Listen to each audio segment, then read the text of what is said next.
ipò àti ipa tí àwọn ọba aláyé ń kó nínú ìdàgbàsókè àti ìgbé ayé àlàáfíà àwọn èèyàn ní agbègbè oníkálukú wọn àti ní pàápàá jùlọ láàrin àwùjọ kò láfiwé rárá. Látàrí àṣà ìbílẹ̀ agbègbè kọ̀ọ̀kan, ipò pàtàkì ni àwọn ọba aláyé wà, èyí tó sì jẹ́ wípé ọ̀rọ̀ ìyànjú àti ìmọ̀ràn wọn fún ìgbé ayé àlàáfíà láàrin ìlú kọjá ohun àmúṣeré. Látàrí ìmọrírì àti pàtàkì àwọn lọ́balọ́ba wọ̀nyí, èyí ló mú kí gómìnà Ìbíkúnlé Amósùn máa ní ìkàsí tó yẹ fún ipa ribiribi tí wọ́n ń kó lórí àṣeyọrí ìjọba rẹ̀ nínú iṣẹ́ ìràpadà ògo ìpínlẹ̀ Ògùn. Èyí ló fà á tó fi jẹ́ wípé lóòrèkóòrè ni gómìnà Ìbíkúnlé Amósùn máa ń fi bí ọ̀rọ̀ ìdàgbàsókè ìlú ṣe ń lọ tó àwọn ọba aláyé wọ̀nyí nípínlẹ̀ Ògùn létí, tó sì máa ń tún fetí sílẹ̀ láti gbọ́ àmọ̀ràn wọn fún ìlọsíwájú ìpínlẹ̀ Ògùn lápapọ̀. Bákan náà ni kò sì fìgbà kan kó yan wọn kéré rárá. Láàárín ọdún mẹ́ta rẹ̀ lórí àléfà, ó ti di ẹlẹ́ẹ̀kẹta ọ̀tọ̀ọ̀tọ̀ báyìí tíjọba gómìnà Ìbíkúnlé Amósùn fi alága titun fún ìgbìmọ̀ àwọn lọ́balọ́ba nípínlẹ̀ yìí jẹ.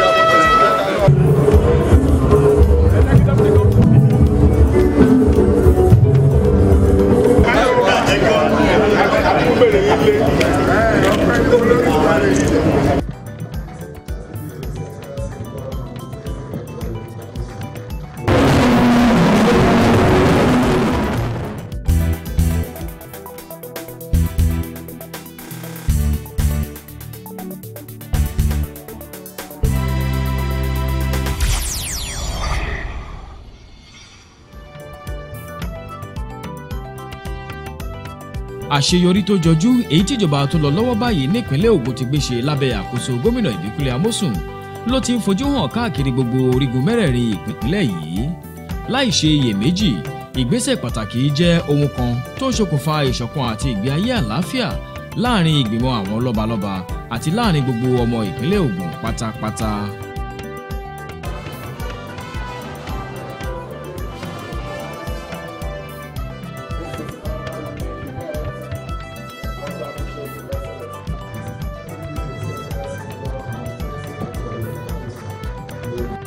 Níṣe ni ìjọba gómìnà Ìbíkúnlé Amósùn máa ń sa ipá rẹ̀ láti rí wípé ètò yíyan alága tuntun fún ìgbìmọ̀ àwọn lọ́balọ́ba nípínlẹ̀ Ògùn wáyé ní ìrọ̀wọ́rọ̀sẹ̀. Ẹlẹ́ẹ̀kẹta ìfilọ́lẹ̀ alága ìgbìmọ̀ àwọn lọ́balọ́ba tó ń wáyé lábẹ́ àkóso ìjọba tó ń lọ lọ́wọ́ báyìí nípínlẹ̀ Ògùn ló ń ṣàfihàn àkárìgbò àti olórí àwọn lọ́balọ́ba ilẹ̀ Rẹ́mọ lápapọ̀, Aláyélúwà Ọba Michael Adéníyì Ṣónáriwo gẹ́gẹ́ bí alága tuntun fún ìgbìmọ̀ náà.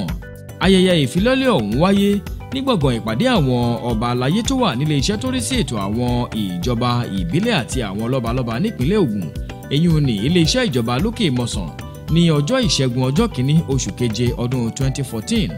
Àwọn ọba aláyé láti orígun mẹ́rẹ̀ẹ̀rin ìpínlẹ̀ yìí àti àwọn tọ́rọ̀ kàn mìíràn ló jìjọ péjúpésẹ̀ síbi ayẹyẹ náà.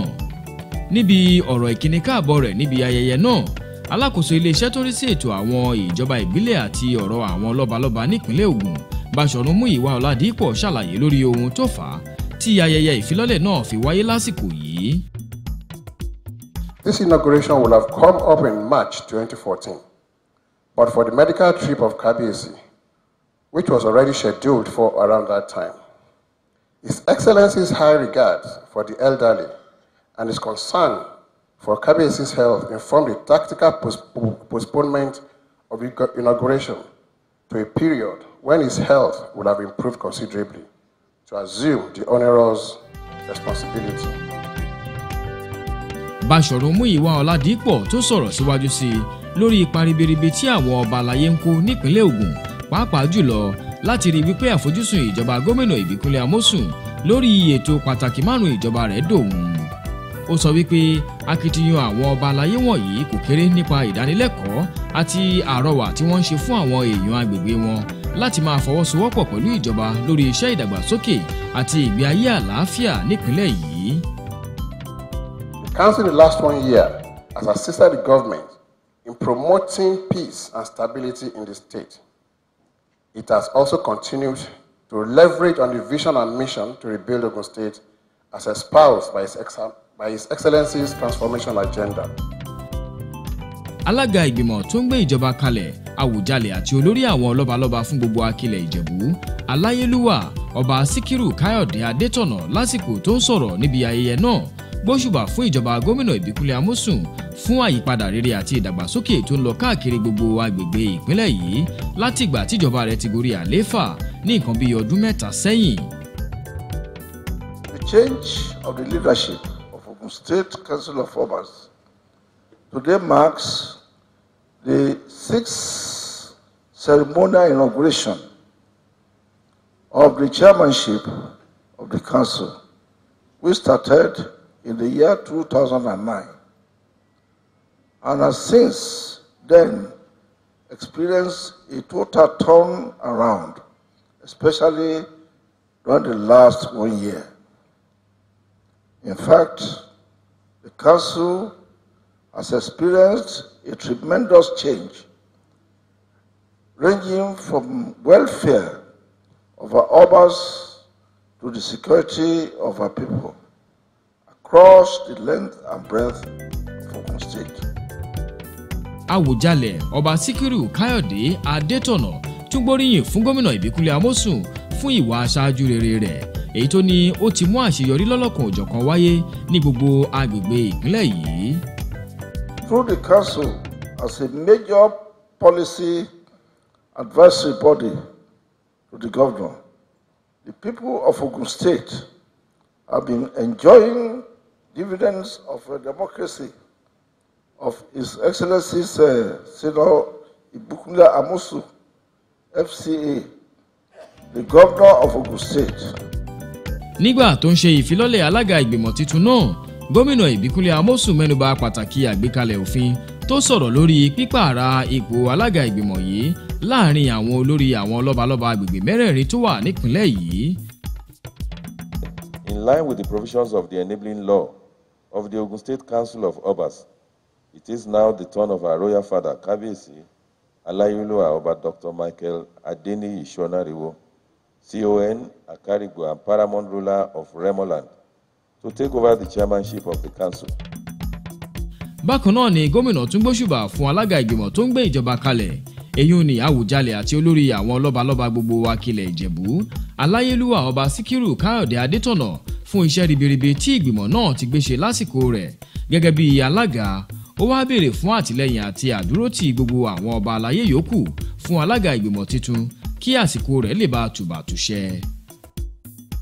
Let me solicit for the same measure of cooperation from the incoming chairman, His Royal Majesty Ọba Dr. Michael Adeniyi Shonariwo, CON, Akarigbo and paramount ruler of Remoland, who of course is a seasoned administrator and a role model. It is my belief that the Akarigbo will not hesitate to apply these shining leadership qualities and royal candor that we know him to possess in the performance of his duty as the chairman of Ogun State Council of Obas. Lẹ́yìn èyí ni gómìnà Ìbíkúnlé Amósùn wá ṣe ìfilọ́lẹ̀ alága titun náà fún ìgbìmọ̀ àwọn lọ́balọ́ba. It is on this note that I formally inaugurate the new chairman of the Ogun State Council of Obas, Ọba Dr. Michael Adeniyi Shonariwo, CON, Akarigbo and paramount ruler of Remoland, for 1 year tenure commencing from today, Tuesday, 1st July 2014, to the glory of Almighty God and for the good governance and collective good of the whole of Ogun State. Alága titun fún ìgbìmọ̀ àwọn lọ́balọ́ba, Akarigbo àti olórí àwọn lọ́balọ́ba fún gbogbo ilẹ̀ Rẹ́mọ lápapọ̀, Ọba Michael Adeniyi Shonariwo nínú ọ̀rọ̀ rẹ̀ fún gbígba ipò titun náà gbóṣùbà fún alága tó ń gbé ìjọba kalẹ̀ fún iṣẹ́ ribiribi tí ìgbìmọ̀ náà ti gbé ṣe lásìkò rẹ̀ gẹ́gẹ́ bí alága ìgbìmọ̀. I cannot but commend the quality leadership of Kábíyèsí Aláyélúwà Adétọ̀nà CFR, the Àwùjalẹ̀ paramount ruler of Igbimo, who is handing over the baton of leadership of the council to me today, till the 1st of July 2014. Ọba Michael Adeniyi Shonariwo tún gbóṣùbà fún ìjọba ìpínlẹ̀ Ògùn fún ìlọsíwájú àti àyípadà rere tó ti dé bá gbogbo agbègbè ìpínlẹ̀ yìí látàrí ètò pàtàkì 5 tíjọba yìí ń ṣiṣẹ́ lé lórí. ó wá lo àkókò yìí láti fi dá ìjọba ìpínlẹ̀ Ògùn lójú wípé ìgbìmọ̀ àwọn lọ́balọ́ba ìpínlẹ̀ yìí yóò máa ṣe ìfọwọ́sowọ́pọ̀ àti àdúrótì tó yẹ fún ìjọba láti túbọ̀ tẹ̀síwájú nínú iṣẹ́ rere rẹ̀ nípínlẹ̀ yìí. I want to reassure Your Excellency of our unalloyed support in implementing the 5 cardinal programs of Your Excellency. This administration of Your Excellency stands out among your contemporaries in Nigeria. All the major projects which have been and are being put in place since Your Excellency has been are people-oriented and they are highly commended. Gẹ́gẹ́ bí ìṣe rẹ̀, gómìnà Ìbíkúnlé Amósùn tún lo àkókò yìí láti fàyísílẹ̀ fún ètò ìfikùnlukùn pẹ̀lú gbogbo àwọn kábíyèsí tó péjúpésẹ̀ síbi ayẹyẹ ìfilọ́lẹ̀ náà. Gómìnà tẹ́tí sí ọ̀rọ̀ oníkálukú wọn. Àwọn kan lo àkókò náà láti fi béèrè ìbéèrè lọ́lọ́kan òjọ̀kan. Bákan náà ni àwọn kan sì béèrè fún ohun tí wọ́n nílò lágbègbè ìkówá wọn.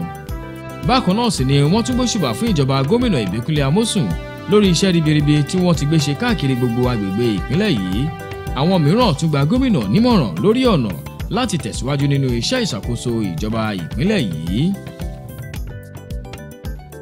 Ó ṣe gbogbo ìgbà náà láti ṣe gbogbo ẹlẹ́ẹ̀kan náà ẹ̀ẹ́dì máa ṣiṣẹ́ láàrin ìgbẹ́ tí máa ṣe lọ́nà o nígbà tí ó ṣòwò ṣùgbọ́n ó ṣe é ṣe ká má lè ìtọ̀nà owó náà yọ̀ọ́ ìṣẹ̀lẹ̀ sí tí a bá lè dàrú owó báyìí kí ló bá gbọ́dọ̀ tẹ̀yìn ò bá tiẹ̀ ìrọ́ ní local government ò lè láàrọ̀ tẹ̀yìn ò sì rá ìyá rẹ̀ tí a bá fi gbogbo ọgbọ́n báyìí ṣe kí ló gámọ́ gbọ́dọ̀ tiẹ̀ máa ń lò kí wọ́n máa gírèdì ẹ̀ fọ́ọ̀sì ìyá kí wọ́n gba àwọn oníṣẹ́ ọ̀nà tó máa la ilé sílẹ̀ wọn bá dárí ló máa mọ wọn bá ní kọ̀ọ̀pẹ́ tó máa wá sọ́dọ̀ yìí pàpà máa mọ and the people will be happy they will not feel otherwise that they were neglected and they were forgotten. Àdúgbò fún ọ̀nà ìṣòro làgbọ́gbọ̀ ìlú ṣe pa àgbéṣe láwọn ẹgbẹ́ 1978 àwọn ìjọba ti gbàgbẹ́ wọ́n dábàá pé àsìkò tí ní ọ̀nà náà ìṣeré àìsọ ìmọ́tò tó bàjẹ́ sí ọ̀rọ̀ ìbíjẹ́ bá ní ṣe oníkàkùn tí ó sì pé sọ́dà sọ́dà tó lójúmọ́. April 14 sorry 13 ìjì ńlá kan jà tí gbogbo ayọ̀ àgbáyé mọ̀ lẹ́sẹ̀kẹsẹ̀ mo lè pe primary ruler mo pe nọ́mbà tí náà kò lọ ṣùgbọ́n mo wá dúpẹ́ nígbà tí ẹ rí iṣẹ́ yẹn ẹ̀dẹ̀ gbéra ẹ̀rọ àwọn jàǹkànjàǹkàn wá sí ìlú Ìdọ̀gọ̀ láti wá wó ìṣẹ̀lẹ̀ yẹn ilé 299 ìdí ẹ̀ka tó dẹ̀ kò fara mọ́ ààfin Onídọ̀gọ̀ náà mo wá dúpẹ́ fún ìpàtẹ kó ẹ̀rọ àwọn èèyàn wá wọ́n fún wa láwọn nǹkan bí mátíráàsì nǹkan kan. ti kọ lẹ́tà nípa yìí sí wípé kẹ́ẹ̀jọ kẹ́ẹ̀rọ wá lọ́wọ́ fún ọ̀nà ìwòye ìdíkẹ́tù nípa ọ̀rọ̀ security bẹ̀rẹ̀ ó wá Ogun sí ọ̀dà oríṣiríṣi ìwọlé lágbára ọlọ́pàá onírògùn gbogbo ẹgbẹ́ excellence kẹba wa ṣe iṣẹ́ sísà. Mo fẹ́ kí ẹsẹ̀sì jọ ọba wa sọ fún Dangote ó ní trailer park because from the family to Ilaro ó yẹ kó dé ìbálò 15 minutes but ní junction the Dangote a máa ń lo 3 hours, 4 hours. Actually, one day I was there for 5 hours. Gómìnà wá fi àsìkò sílẹ̀ láti dáhùn sí ìbéèrè àwọn kábíyèsí ọba aláyé wọ̀nyí lọ́kọ̀ọ̀kan. Láìpẹ́ láì jìnnà wọ́n máa dọ́dọ̀ yín fún àwọn ọ̀nà tí mo sọ yẹn pé kán mú méjì wá. State ló máa ṣe yẹn. A máa wá àti empower àwọn councillors wa àtàwọn local government chairmen wa wọ́n máa dọ́dọ̀ yín fún grading of almost all of our roads kò sẹ́ni tó lè parí ẹ̀ o àmọ́ ṣá àwọn ọ̀nà méjì táwa sọ yẹn lágbára olúwa ẹ̀yin náà àrí bá a ṣe máa ṣe ní wàrà ń ṣe ṣá. olódó alágbàgbà wọ́n ní bòde olúdé, àwọn kan ní ọ̀pẹ́jì sí ibi ìbẹ̀rẹ̀ kòdó. ṣe rí a máa mú wọn àwọn ọ̀nà yẹn tá a bá tiẹ̀ ní local government míì tá a bá ní kán mú wá á fẹ́ mú tó 5 wá, àmọ́ ṣá kò sí bá a ṣe lè ṣe gbogbo ẹ̀ o. àwọn ibi tá a wí ibẹ̀ la máa kàn lára ń sìn, nítorí a mọ̀ pé àwọn ọ̀nà ilé yìí a ní ìdí ọdún láti fi ṣe o. tówó bá ti wà tí gbogbo ẹ̀ wà ó pẹ́ jù bí oṣù bíi 3 gbogbo ọ̀nà ti rẹ́dì. ti báǹkì tẹ́ ń sọ tí dàgbàsókè ò bá sí níbì kan báǹkì ò lè wà. lágbára olúwa model school wá ń sìn tó bá ti ń rẹ́dì ẹ̀yin náà rí i pé báǹkì máa débẹ̀. bíi kọ́mpìnì bíi 3 òun ló ń bọ̀ lágbègbè yẹn.